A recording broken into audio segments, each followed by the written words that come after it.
Well, hello and happy Monday. It is the 21st of April. Yesterday was, as I understand it, Feast of First Fruits and the end of Passover, and also what believers in Yeshua would say is Resurrection Sunday. So I hope you all enjoyed that and had an epic time. It is a continual marathon of prayer as we go forward in this, and I just want to hear a few things from Eran when he's ready to start.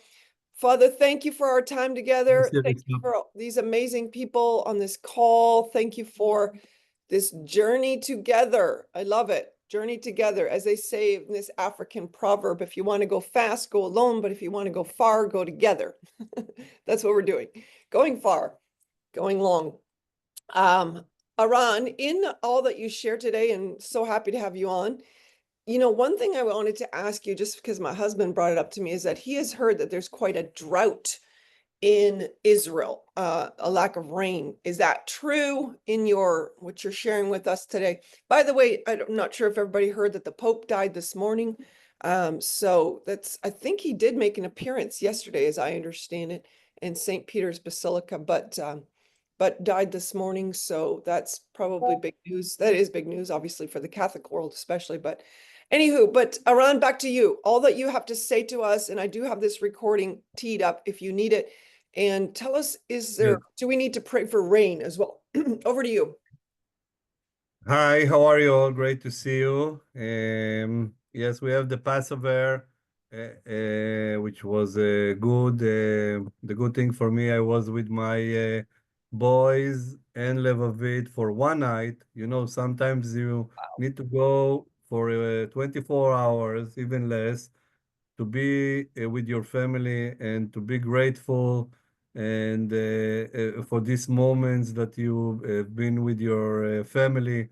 The boys becoming boys, although they are very big and stronger and higher for me for sure, but they are becoming mommy's children's, and everything is around the family. So I was feeling that the Lord really blessed me.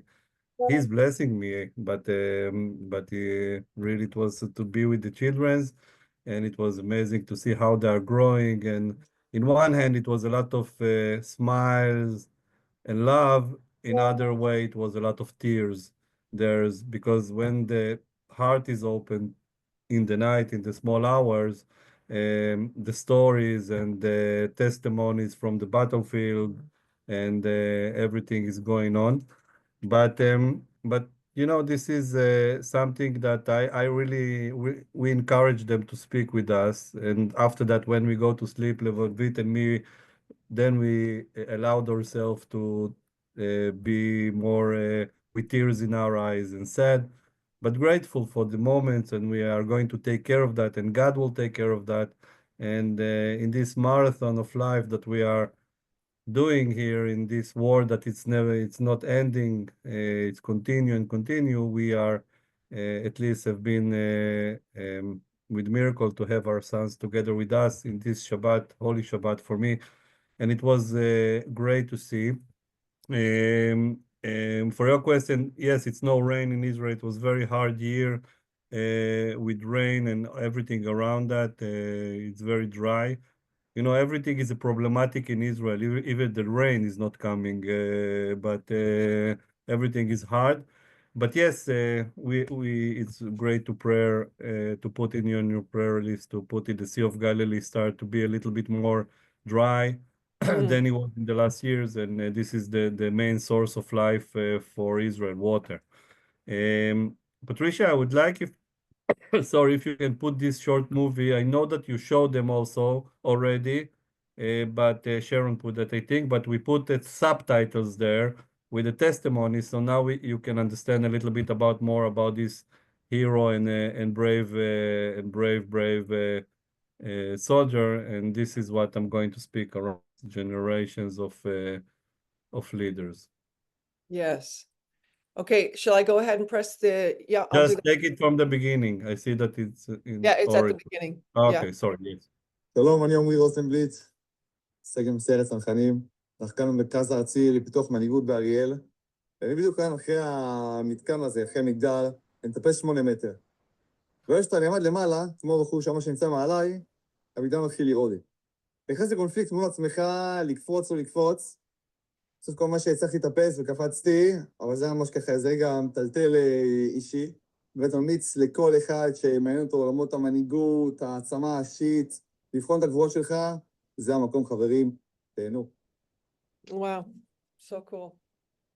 Yeah, so 2 weeks ago, I have a phone call. You know, people call me all day. Sometimes I take serious more and sometimes less. But it was a guy that called me and said to him that his brother is a brave hero, gibor, we say, from the parachuter, very, very good, very high unit, and that his brother was severe injured in the war a year ago, and in the eve of Pesach, before the eve of Pesach, he's finishing his healing in the hospital, and he was in the NLC for a day of training, the brother, and he wants to bring his brother to the NLC. I said to him, of course you can come, and I forgot about it. And in the day, if you remember, I think in our last call, Sharon was praying for a special day in the NLC. And first of all, it was a special day. We know we invited people. Generally, people are coming to this day 180 to 100. We have 350 people that came to the NLC. I was shocked by the fact, you know, people coming and coming and coming. Oh my gosh. So, but in this huge festival, I was taking a break. So when I'm taking a break, everybody knows I'm in the top of the mountain praying and breathe a little bit, doing that 1 or 2 times in a day. It depends on my hair day. And I was sitting then, and then 2 guys coming to me. One of them is Omri that you saw, and his brother Noam. And I saw a guy, and he come to me and say to me, Eran, you remember that we spoke? We came. I said, oh my gosh, you don't have a leg. He said to me, yes. I said to him, you know what is happening here? He said, yes, but this is because that I came. And okay, let's go. We said, let's go. And we took them to the leap of faith, and I spoke with him about the life of King David, and I spoke with him about Goliath, and about that everyone have Goliath, and this guy, you don't need to search a lot about his Goliaths in life. It's obvious in a way. And then he said to me, okay, I'm ready. I said, great. And then this guy, together with his brother, they did it together, which is harder twice in a way. They start to climb, and they're climbing and they're climbing, as you see, and he's struggling, and you see it's so hard to him, and he's not releasing, and he's not saying, and his brother giving him hands and push him, and you see the bondage between these two brothers, and you know, I was standing down there, really literally in tears in my eyes, and I saw him struggling with himself. And in the end, as you saw, he was standing there, and he's standing there for minutes and minutes, and he was so much, in one way, tired. In other hand, he was full with energy. And then he climbed, and he go down to down, go down. And I, of course, ran to him and I hug him. I said to him, of course, I can hug you. He said, of course, and I hug him. And there is hugs, and there is the Levavit said, let's do the 20-second hug. Levavit said to me, it's a girl's thing, I think, in a way, but it was like a more than 3 minutes hug. I didn't want to release him because when I hug him, I felt the energy that going to me by him. And I said to him, it was hard. He said no. And he was saying, Ran, thank you very much. And I appreciate you and the NLC and how great he did it for me and to my brother. And then I said to him, listen, we spoke about the Goliath in your life, and obviously you are struggling with a lot of things. And I said to him, Omri, are you angry about something? He said to me, no. I say to him, are you hate somebody? He say to me, no, Eran. I say to him, are you have complaints to anybody? He say to me, Eran, I'm focusing in healing. Healing cannot be attached to hate. Healing cannot be attached to negative feelings. Healing is an issue of hope and believing and trust. And as you say to me, Eran, I was releasing my pain and sorrow when I got to the hospital 1 hour after I got injured. And I looked in this guy and I say to myself, God, what a generations of giborim, of leaders. This guy lost his leg. And he said to me, Ran, today, this is the first day of me after I heal in the hospital. But today I start to think about the value of my life. What is my purpose? What I'm going to do in the next step. The first step was to heal. The first step was being together. And I was, I was with this guy for 2 hours, and the energies and the power and the love that is spread around it. It's something that my trainers was crying, all my staff was crying. Every step of the way of this young man was with love, with grace, with joy, and I say to myself, don't complain about people coming, or about Excels, or about your whatever. This guy is struggling. He saw the dead. He was dead in a way. He was without conscious after he lost his leg in the field 1 year ago. He got a missile to his post, and after that he was shot in the same moment by a sniper after he was laying down. And he is spreading love and joy. How can we act in a different way? And for me, it was such a lesson to me and to my people, and the people that was there. Everybody asked him, and everybody that he said to them, listen, I'm coming with love, with peace, with shalom. Don't tell me about hate. Don't tell me about that. And I was in this Shabbat, I was in the synagogue, and we was reading chapter 15, the Song of the Sea. And I think this is one of the beautiful texts in the Bible, I think.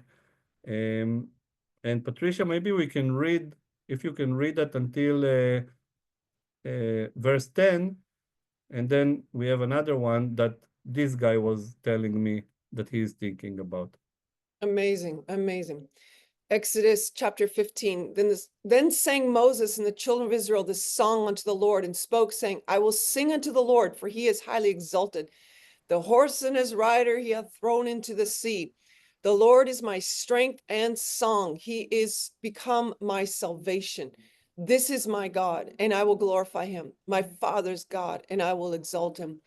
The Lord is a man of war. The Lord is his name. Pharaoh's chariots and his host hath he cast into the sea, and his chosen captains are sunk in the Red Sea. The deeps cover them. They went down into the depths like a stone. Thy right hand, O Lord, glorious in power. Thy right hand, O Lord, dasheth in pieces the enemy. And in the greatness of thine excellency, thou overthrowest them that rise up against thee. Thou sendest forth thy wrath, it consumeth them as stubble. And with the blast of thy nostrils, the waters were piled up. The flood stood deep as a heap, and the deeps were congealed in the heart of the sea. The enemies said, I will pursue, I will overtake, I will divide the spoil. My lust shall be satisfied upon them. I will draw my sword, my hand shall destroy them.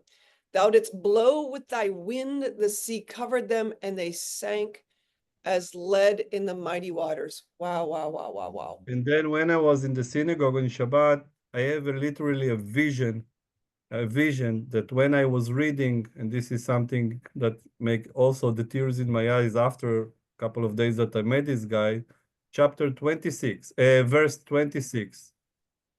If you can read that, please. Yep, verse 26. And he said, if thou wilt diligently hearken to the voice of the Lord thy God, and will do that which is right in his eyes, and will give ear to his commandments, and keep all of his statutes, I will put none of the diseases upon thee, which I put upon the Egyptians, for I am the Lord that healeth thee. Jehovah Rapha. Wow. So when I was standing see this guy Omri, this captain, and the strength and the love, and when I was reading that in Shabbat, I have tears and chill all over my body, because I think these testimonies and the fact that the people, the Israelites, are praising the Lord and their salvation and the freedom, and they're not speaking about the hate to the Egyptian. They're not speaking about it. They're speaking about love. They're speaking a lot for the freedom and for the future as a people, as a nation. And as people, as the Israelites go through the sea with love to their freedom, this is what this guy was saying to me. This is what this young officer said to me. The warriors of today, they're acting from love to Israel, from love to the nation, from love to the land. They are not fighting because they hate Hamas. They are not fighting because they hate Hezbollah. They are fighting because they love Israel. And this is a huge difference between the Jewish Muslims and the Arabs around this war. They're acting in the 7th of October. We see them full with hate, waves of people. In the beginning, they came with the soldiers, with the terrorist soldiers. And after that, we saw people that just came to steal. Just people just came to hurt. But all of that was with hate. This guy, Omri, was go to fight, and he was willing to sacrifice his life and injured and sacrifice his future as a young man because he loved. And today he said to me, Eran, I don't hate anybody when I ask him the question. I don't angry about anybody. I don't blame anybody. I love my nation. I love my people. I love my parents. And I love my dearest brother that came to here.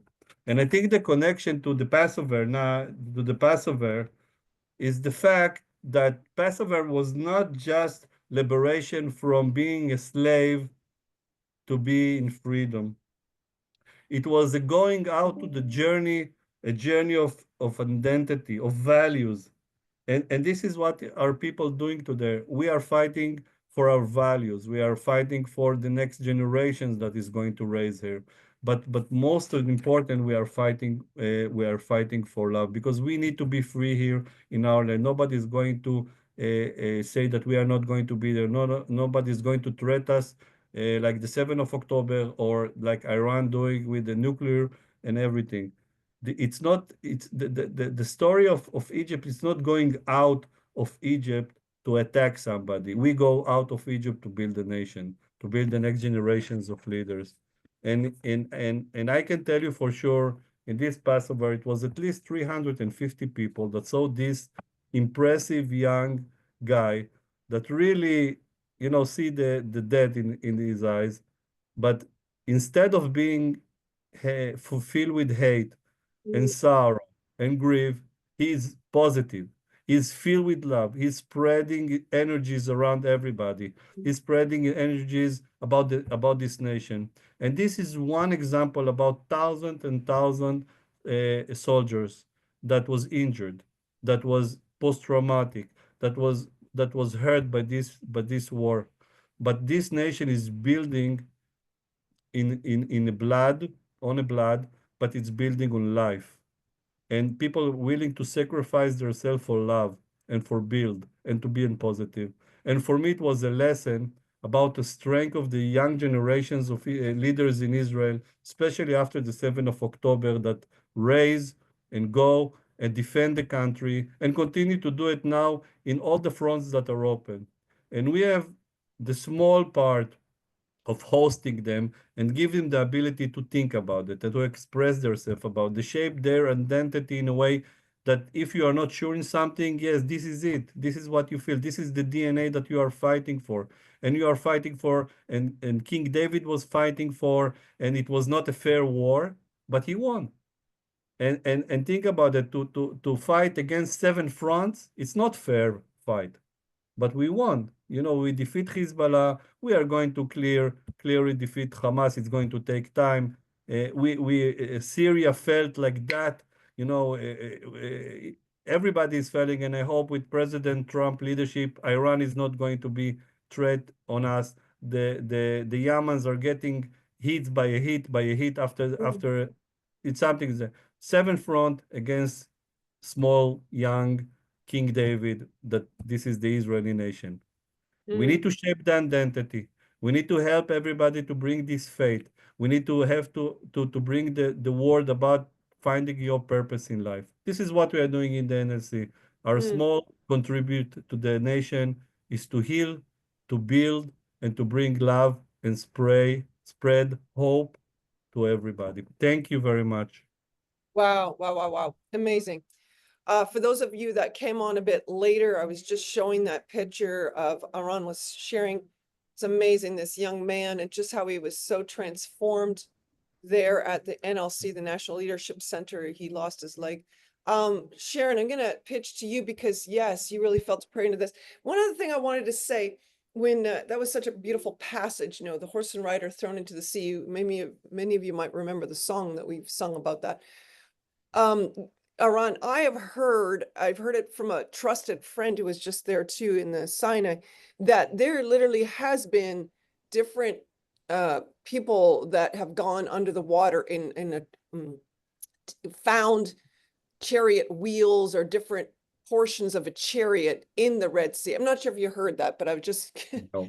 I know it's got really nothing to do with our conversation in some ways, but I just think so many times archaeology in Israel or other places in the world do confirm what the Bible has said all along. So it's just a food for thought. Sharon, please. Yes. Thank you. I forgot to get it out. Eran, I'm fired up with this testimony and this Yeah. day, this open day that you had. I mean, I'm like wanting to get up and shout because, you know, we did pray so specifically, and excuse me, the fact that you related it all to to David and Goliath. Terry and I last week, there on Amazon Prime, there's The House of David. It's the #1 streaming series on Amazon right now, which is incredible. They take a lot of creative liberties with it, which sometimes I didn't like as much, but at the end, the very last episode, which we finished last week, is when David kills Goliath. And I don't want to spoil it for anybody, but there is about a one moment, like about a minute, where it looks like Goliath wins. And you're just staring at the screen. And then, of course, you know, David does slay him. And I thought about that the whole next day because I was like, what in the world? What was that? And then the Lord just spoke to me and he said, how many times in our lives does it look like the giant is winning? And I've been for about a week now, just thinking about that. And for you to, you know, take that IDF soldier through that leap of faith, and he slayed the giant. And that is what you are doing at the NLC. You are bringing hope to so many that it looks like, I mean, Israel's surrounded by the enemies, and it looks bleak some days. The giant is never going to win. Right. Never going to win over Israel. And so, Father, Abba, we thank you that you gave us the story of David and Goliath. And it looks like little David, what in the world are you doing going against the giant? And it's such a picture, Father. We're so thankful for that picture that you give us, that you take the weak things of this world, and when we are joined to you, the horse and the rider, they are thrown into the sea. There is no victory for them. Even though some days it doesn't look like it, Father, we know that Israel wins. And we are so thankful for the NLC and everything that they are doing to bring hope and healing to the nation. Wow. And we Yes. are thankful for this IDF soldier who gave his testimony and Mhm. who is like David, and he has slain the giant, and Mm. he is going to give hope to many, many more. Multiply his testimony. Mm. Multiply this testimony across the nation. Mm. And we thank you. We pray all of this in your name. Amen. Wow.